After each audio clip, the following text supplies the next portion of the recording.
For 4 long years, the LDS administration has shown us what happens when bureaucrats and politicians with no business experience are in charge. They have created a destructive environment for entrepreneurs and small businesses, stifling growth and opportunity. Now, with just 9 months to go until the election, they are scrambling to fix the problems they created, rolling out disorganized plans, too little, too late. They ignored the taxpayers. They ignored the professionals. They ignored the people. For years, Maarco Francis, one of Seychelles' most successful entrepreneurs and business owners, has been ringing the alarm about this destructive path.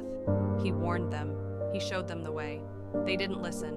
Only one man has the experience, the vision, and the determination to fix our economy. Only one man understands how to make Seychelles thrive again. That man is Maarco Francis, president of Seychelles United Movement.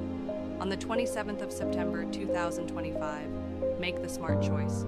Vote to fix our country. Vote to fix our economy. Vote Maarco Francis.